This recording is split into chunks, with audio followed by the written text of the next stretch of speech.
when you start anything, when you start out on a path to anywhere, whether it be to learn something new, to create a business, to become more in shape, the first step, the first day, the first minute, you're excited. You're like, yeah, I'm going to do this. I'm going to kick ass, right? And the next day comes and you're like, man, this is a little tougher.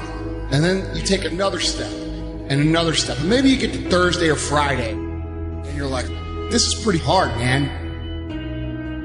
And then what happens is the enthusiasm from the beginning of the process starts to fade out. You have a lot to offer. The fact that you're still here means that your business is not through yet. People don't do what they know in life, but what they do is they operate within the context of the vision they have of themselves. No matter how big your dream is, make small, tiny steps ahead. You must change what's possible for you. You, and only you, are the subject that impacts the burning desire in your imagination. I'm talking about concrete commitment. I'm talking about the commitment that says, I am going to stay true to what I said I would do long after the mood that I've set it in has left. Because I think we all know in this room, character is not something that we inherit. Character is something we got to wake up every single day. We got to fight and we got to build it. Never, ever, ever give up. You can't let them get you down. You can't let the critics and the naysayers get in the way of your dreams. So you've got to ask yourself, what's your why? What motivates you? What pushes you? What drives you? And if that thing is eternal, if nobody has to call you, if nobody has to prize you, if nobody has to reward you, if you are self-motivated and self-regulated, you can have it, you can be it, you can do it. It's necessary you take responsibility for it, that you make it happen, that you don't give up, that you don't take any objection or disappointment or defeats personally, that you keep on keeping on, that you don't decide that I can't make it because you can't see the light at the end of the tunnel. You cannot give up because it ain't what you see. You cannot give up. When you get to the point where enough is enough, when you get to the point where it hurt real bad, when you get to the point you can't take it no more, when you get to that point, doors start opening, opportunities start happening. But what you cannot do is you cannot quit doing the process. The earlier you get in the game and get on track, the better life you're gonna have. It's you. You got to make that happen.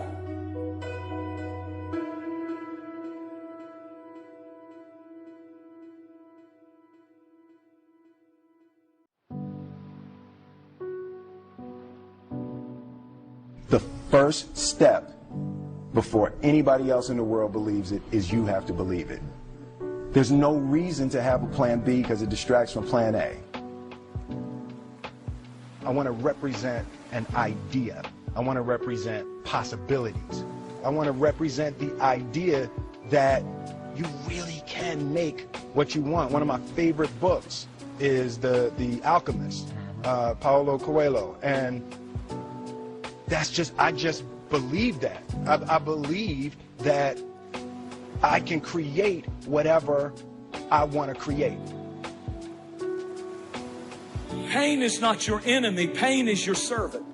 And pain is telling you that there's a problem here and you need to get it fixed. You need to drag it out of the dark and you need to deal with this, and you have to decide enough is enough. It's time for a new direction. It's time to say that's it. Turn to somebody and say that's it. Passivity is a spirit and it'll kill you. It'll kill your relationships. It'll kill your home. It'll kill your marriage. If we just sit back and do nothing, it'll kill you. There's a redemptive power that making a choice has, rather than feeling like you're at effect to all the things that are happening. Make a choice.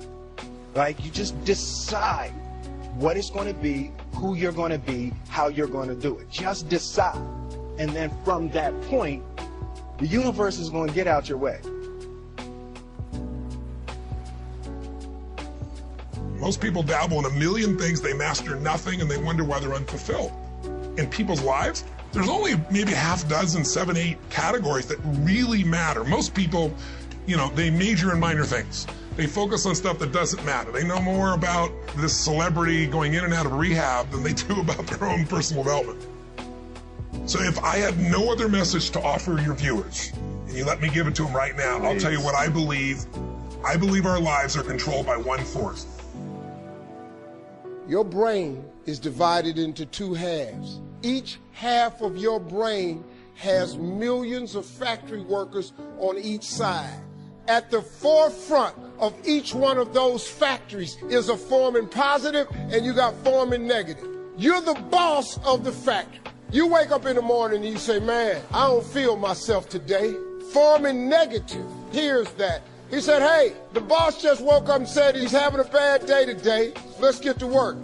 And your day starts tumbling into what you ordered. You could wake up in the morning and you say, you know what? Today is going to be a great day today. Man, thank you, Lord, for waking me up this morning. Forming positive turns around and goes, Steve's having a great day today. He's expecting some wonderful things to happen. And man, let's get it going. And they start manufacturing thoughts. You have got to change the way you think. It is the whole determining factor of where you go in life. This is the truth, is that so many of us say that we want to change, but many of us are unwilling to pay the price to change. And really, all of change comes from not focusing on what you can't control. It comes from focusing on what you can control. All of change has a price tag attached to it. That today, each and every one of us, we have to count the cost. Do we actually want to change? Are we willing to pay the price for change? Winter comes after fall. Night comes after day. Difficulty follows opportunity. Recession always comes after expansion. It's been the rhythm of life for the last 6,000 years of recorded history. So the winters are going to come. The winter of sickness, the winter of disappointment, the winter of devastation, social winters, economic winters, personal winters when your heart is smashed in 1,000 pieces and the nights are unusually long. It's simply called wintertime. But the winters are inevitable. So it has been for the last 6,500 years recorded history. You say, well, Mr. Rohn, what can I do about the winters of life? The most important decision you can make above any on the face of the earth is deciding that no matter what happens in your life, no matter what happens, you're going to live in a beautiful state. Life is short. We don't know how short it's going to be. But if you only had a week to live, I bet you wouldn't allow yourself to suffer over a little crap that makes you crazy normally. I think you would probably spend time with those you love. You would do what you love. You'd take on a sunset. You'd smell the air. You would take in everything in those final moments that you possibly do. So my thing is, why wait? Right? Why wait? Why not just decide that if I start to suffer, I know the solution, because suffering is me obsessing about me. You might say, it's not me, I'm worried about my kids because they're not doing well. No, you're worried that you haven't done enough for your kids. It's about you still, right? Yes. You know, you're worried about what was done or what you should have done or what shouldn't have done. And you can end that in an instant by becoming aware of it and saying, I have made the most important decision of all. Right. I'm going to live in a beautiful state. You know, there are many influences on us. One is the influence of the past. Some people are always pulled back by the past. Some people are always pulled aside by the distractions. But here's what's powerful. If you have a list of high purpose in your life, it pulls you toward the future. And the more powerful the purpose is, the stronger it pulls. And here's the other great advantage if you have purpose for the future. It pulls you through all kinds of challenges and all kinds of difficulties. If you don't have these strong purposes for the future, it's easy to get swallowed by a bad day. It's easy to be almost annihilated by a poor month. And it's easy sometimes to almost disappear beneath the waves of a year that goes backwards if you don't have something to pull you beyond that year.